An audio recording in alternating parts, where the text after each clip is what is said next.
بسم الله الرحمن الرحیم الحمد للہ والصلاة والسلام علی رسول اللہ وعلی آلہ واصحابہ اجمعین اما بعد۔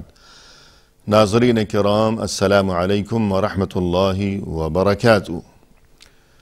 اصحاب رسول اللہ صلی اللہ علیہ وسلم کے عنوان سے اپنے اس پروگرام کے ہمراہ ہم آپ کی خدمت میں حاضر ہیں، اور اس سے قبل گزشتہ نشست کے موقع پر تذکرہ چل رہا تھا رسول اللہ صلی اللہ علیہ وسلم کے مشہور و معروف صحابی حضرت حذیفہ ابن الیمان رضی اللہ عنہ کے حالات زندگی کے بارے میں، اور اس حوالے سے ہماری گفتگو اس سے قبل یہاں تک پہنچی تھی کہ حذیفہ ابن الیمان رضی اللہ عنہ کی شخصیت میں پیدائشی طور پر یہ جو بہت بڑا ہنر پوشیدہ تھا، یعنی انتہائی ذہانت و فطانت اور معاملے کی تہ تک فوراً پہنچ جانا اور پھر فوری طور پر درست فیصلہ کرنا اور مناسب اقدام کرنے کی قوت اور صلاحیت، اور یہ کہ سراغ رسانی میں انتہائی مہارت اور مکمل رازداری برتنا ہمیشہ، یہی ان کی وہ خوبیاں تھیں کہ جن کی وجہ سے رسول اللہ صلی اللہ علیہ وسلم نے ان کے ذمے سراغ رسانی کا یعنی کھوج لگانے کا کام حوالے کر رکھا تھا منافقین کے خلاف، اور منافقین کا جو معاملہ تھا اس کے علاوہ بھی مختلف سنگین ترین قسم کے مواقع پیش آتے رہے، اور ہمیشہ ان نازک ترین مواقع پر رسول اللہ صلی اللہ علیہ وسلم دین اسلام اور مسلمانوں کی فلاح و بہبود کی خاطر اور سلامتی اور عافیت کی خاطر حذیفہ کی انہی خوبیوں سے استفادہ فرماتے رہے، اور بالخصوص غزوہ خندق کا وہ موقع کہ جب صورتحال بہت زیادہ نازک ترین ہو چکی تھی، جیسا کہ قرآن کریم میں منظر کشی کرتے ہوئے خود اللہ سبحانہ وتعالی کی طرف سے یہ ارشاد ہوا، اذ جاؤوکم من فوقکم ومن اسفل منکم واذ زاغت الابصار وبلغت القلوب الحناجر وتظنون بالله الظنون هنالك ابتلي المؤمنون وزلزلوا زلزالا شديدا۔ یاد کرو اس وقت کو کہ جب وہ دشمن آ پہنچے تھے تمہارے اوپر بھی، یعنی کیفیت یہ تھی کہ اوپر جس طرف بھی مسلمانوں کی نگاہ اٹھتی،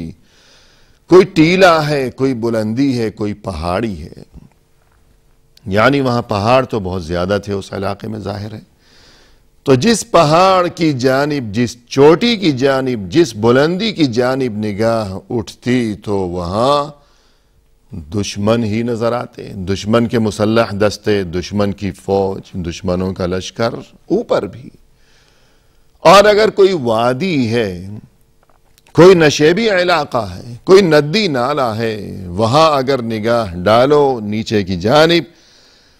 تو وہاں بھی یہی منظر، یہی صورتحال کہ دشمن کا لشکر، دشمن کی فوج وہاں بھی خیمہ زن ہے۔ اور یہ کہ وَإِذْ زَاغَتِ الْأَبْصَارِ، شدت خوف کی وجہ سے آنکھیں پتھرانے لگی تھیں، کہ جب انسان کوئی ایسا منظر دیکھتا ہے، بہت زیادہ خوفناک قسم کا منظر اور انتہائی ہولناک قسم کا منظر، انسان بہت ڈر جاتا ہے، خوف زدہ ہو جاتا ہے، تو اس کی آنکھیں بس ایک جگہ رک جاتی ہیں، ٹھہر جاتی ہیں، گویا پتھرا گئی، کہ جس طرح پتھر ہے کہ اس میں کوئی زندگی نہیں ہے، پتھر میں کوئی نقل و حرکت نہیں ہے، یوں اس کی آنکھیں خوف کی شدت کی وجہ سے گویا پتھر بن گئیں، پھٹی کی پھٹی رہ گئیں۔ یہ صورتحال ہو گئی تھی احزاب کے موقع پر، خندق کے موقع پر۔ وَبَلَغَتِ الْقُلُوبُ الْحَنَاجِرَ اور دل اچھل کر گلے میں آ کر اٹکنے لگے تھے کہ جب انسان بہت زیادہ خوف زدہ ہوتا ہے تو یوں محسوس ہوتا ہے کہ گویا شدت خوف کی وجہ سے دل اچھل کر ابھی گلے میں آ جائے گا، ابھی باہر آ جائے گا۔ یہی کیفیت ہوئی تھی اس موقع پر بھی۔ اور یہ کہ وَتَظُنُّونَ بِاللَّهِ الظُّنُونَ، بہت سے لوگ ایسے بھی تھے اس موقع پر کہ جن کے دلوں میں اللہ کے بارے میں نامناسب قسم کے خیالات اور وسوسے آنے لگے تھے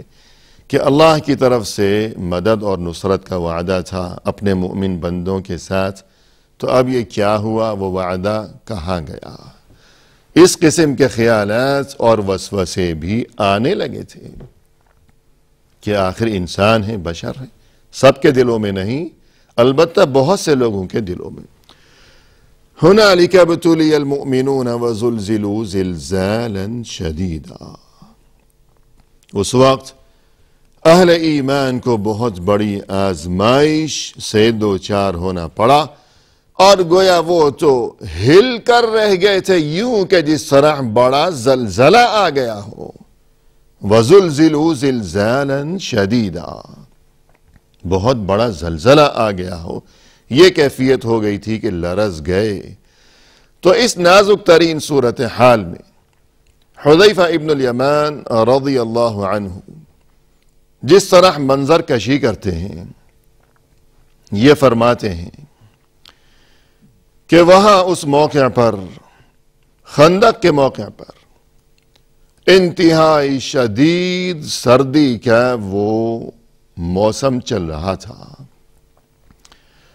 اور یہ کہ بہت ہی تند و تیز قسم کی آندھی تھی اور طوفانی ہواؤں کے جھکڑ چل رہے تھے، اور اندھیرا بہت زیادہ تھا، اپنا ہاتھ بھی کسی کو سجھائی نہیں دیتا تھا،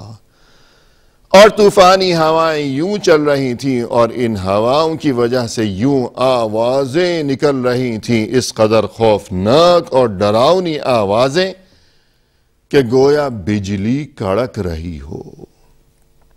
یہ صورتحال تھی، اور یہ کہ اس قدر نازک ترین صورتحال میں مزید وہ چیز جو کہ پریشانی کا سبب بنی، وہ یہ کہ جو منافق قسم کے لوگ تھے، اب انہوں نے کیا کیا؟ اب انہوں نے رسول اللہ صلی اللہ علیہ وسلم سے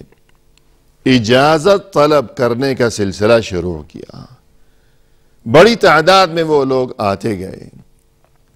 اور یوں بہانے بناتے رہے کہ اے اللہ کے رسول، ہمیں اجازت دیجئے کہ ہم اپنے گھر لوٹ جائیں، اور وجہ یہ ہے کہ ہمارے گھر اور ہمارے اہل و عیال، ہمارے بیوی بچے غیر محفوظ ہیں، ہمیں اجازت دیجئے ہم چلے جائیں، اپنے گھر میں جا کر بیٹھ جائیں، کیونکہ ہمارے بچوں کو بڑا خطرہ درپیش ہے دشمن کی طرف سے، لہذا ہم جانا چاہتے ہیں، ہمیں اجازت دیجئے۔ اور حذیفہ ابن الیمان رضی اللہ عنہ فرماتے ہیں کہ رسول اللہ صلی اللہ علیہ وسلم بخوبی اس حقیقت سے واقف تھے کہ ان کے گھروں کو قطعاً کوئی خطرہ لاحق نہیں ہے، مگر اس کے باوجود منافقین میں سے جو کوئی بھی اجازت طلب کرتا، آپ صلی اللہ علیہ وسلم فوری طور پر اسے اجازت دے دیتے کہ چلو جاؤ۔ اور ظاہر ہے کہ رسول اللہ صلی اللہ علیہ وسلم کے ذہن میں یہی بات ہوگی کہ جب یہ حقیقت ظاہر ہو چکی کہ یہ منافق قسم کا انسان ہے، اب ظاہر ہے کہ اس میں کیا خیر ہوگی اور کیا خوبی ہوگی، کیا بہتری ہوگی، یہ تو سراپا سر سے پاؤں تک یہ تو شر ہی شر ہے، یہ تو برا انسان ہے کہ جب وہ آ کر اجازت طلب کر رہا ہے تو اس کا مقصد یہ ہوا کہ یہ حقیقی مومن نہیں، یہ منافق ہے، اور جو کوئی منافق ہے ہمیں اس سے کیا فائدہ پہنچے گا؟ اگر وہ ہمارے ساتھ رہے گا تو ہمارا کیا فائدہ ہوگا، کیا بھلا ہوگا؟ بلکہ نازک موقع جب آئے گا تو شاید یہ ہمارے لیے الٹا کسی مصیبت کا سبب نہ بن جائے۔ لہذا حذیفہ کہتے ہیں کہ اس روز جو کوئی بھی آتا اور رسول اللہ صلی اللہ علیہ وسلم سے اجازت طلب کرتا تو آپ صلی اللہ علیہ وسلم فوری طور پر اسے اجازت دے دیتے اور وہ چلتا بنتا وہاں سے۔ اور جیسا کہ قرآن کریم میں بھی اسی چیز کی منظر کشی کی گئی ہے، فرمایا وَيَسْتَأْذِنُ فَرِيقٌ مِّنْهُمُ النَّبِيَّ يَقُولُونَ إِنَّ بُيُوتَنَا عَوْرَةٌ وَمَا هِيَ بِعَوْرَةٍ إِن يُرِيدُونَ إِلَّا فِرَارًا، کہ اس موقع پر بہت سے لوگ ایسے بھی تھے جو کہ ہمارے نبی صلی اللہ علیہ وسلم کے پاس آ کر اجازت مانگنے لگے تھے کہ ہمیں اجازت دیجئے کہ ہم چلے جائیں، اور کیا عذر پیش کر رہے تھے، کیا بہانے بنا رہے تھے۔ خود اللہ کی طرف سے اس حقیقت کو واضح کر دیا گیا کہ بہانے یہ بنا رہے تھے، کہہ رہے تھے کہ یقولون ان بیوتنا عورہ، کہ ہمارے گھر غیر محفوظ ہیں، ہمارے گھر بہت ہی خطرے میں ہیں۔ اللہ کی طرف سے یہ وضاحت و صراحت بھی کر دی گئی کہ وَمَا هِيَ بِعَوْرَةٍ، حالانکہ ان کے گھر قطعاً غیر محفوظ نہیں تھے اور کوئی کسی قسم کا خطرہ انہیں لاحق نہیں تھا، بلکہ بات سراسر یہی تھی کہ إِن يُرِيدُونَ إِلَّا فِرَارًا، کہ وہ تو محض میدان جنگ سے فرار کے خواہش مند تھے، وہ وہاں سے بھاگنا چاہتے تھے، اور ان کی آرزو یہی تھی کہ میدان جنگ کہ جہاں موت منڈلا رہی ہے، کہ جہاں خطرات منڈلا رہے ہیں، تو ان میں اتنا ایمان کہاں، ان میں اتنی عزیمت کہاں، ان میں اتنی استقامت کہاں،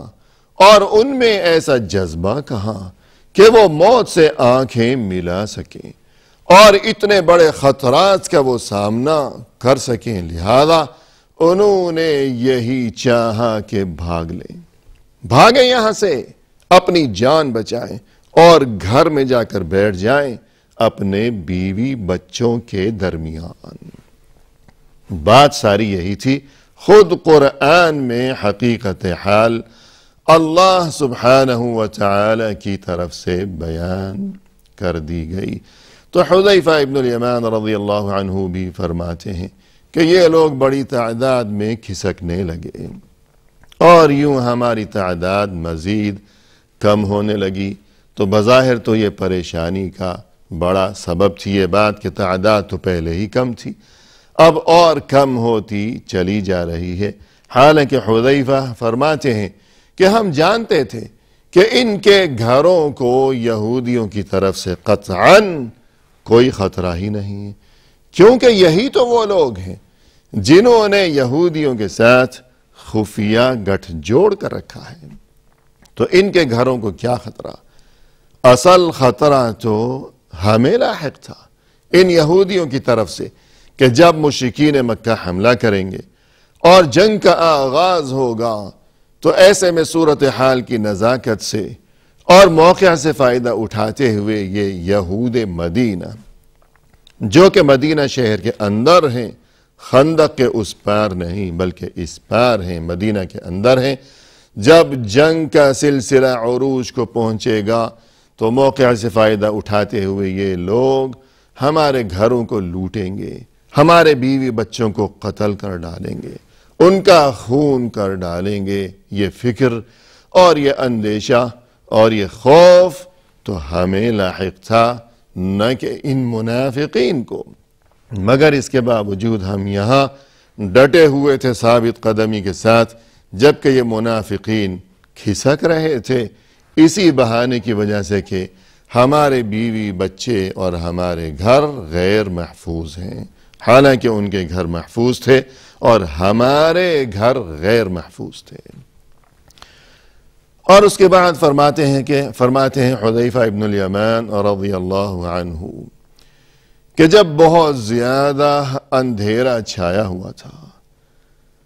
اور اس قدر بھیانک اور تاریک رات تھی کہ میں نے اپنی تمام زندگی میں ایسی بھیانک اور سیاہ رات کبھی نہیں دیکھی۔ ایسے میں آخر رسول اللہ صلی اللہ علیہ وسلم نے گھوم پھر کر لشکر میں ہمارے درمیان گشت کا سلسلہ شروع فرمایا۔ ہر جگہ لشکر کے ہر کونے میں، ہر حصے میں تمام مسلمانوں کے پاس رسول اللہ صلی اللہ علیہ وسلم پہنچے، ہر جگہ تشریف لے گئے۔ اور یہ کہ جس جگہ میں موجود تھا اپنے ساتھیوں کے ہمراہ، آخر رسول اللہ صلی اللہ علیہ وسلم اس جگہ بھی پہنچے، تشریف لائے، ہمارے قریب پہنچے۔ اور کہتے ہیں کہ اس وقت ہماری حالت یہ تھی کہ سردی کی شدت کی وجہ سے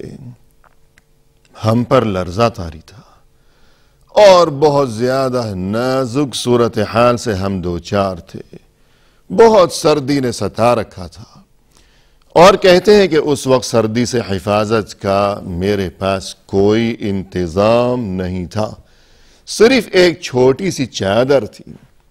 جو کہ میں گھر سے روانہ ہوتے وقت میری بیوی کی وہ چادر تھی، میں اپنی بیوی سے اس کی وہ چادر مانگ لایا تھا، اور وہ چادر اتنی چھوٹی تھی کہ میرے گھٹنوں تک بھی نہیں پہنچ رہی تھی، اور سردی سے حفاظت کے لیے وہ میرے لیے بالکل ناکافی تھی۔ اور یوں سردی کی وجہ سے اس موقع پر میری بہت زیادہ بری حالت تھی کہ جب رسول اللہ صلی اللہ علیہ وسلم اس انتہائی سرد اور انتہائی بھیانک اور خوفناک رات میں میرے قریب تشریف لائے، غزوہ خندق کے موقع پر۔ محترم ناظرین، اس سلسلے میں مزید تفصیل لیے ہوئے انشاءاللہ آئندہ حاضر خدمت ہوں گے۔ اس وقت تک کے لیے ہمیں دیجیے اجازت۔ اللہ کے حوالے وآخر دعوانا ان الحمد للہ رب العالمین۔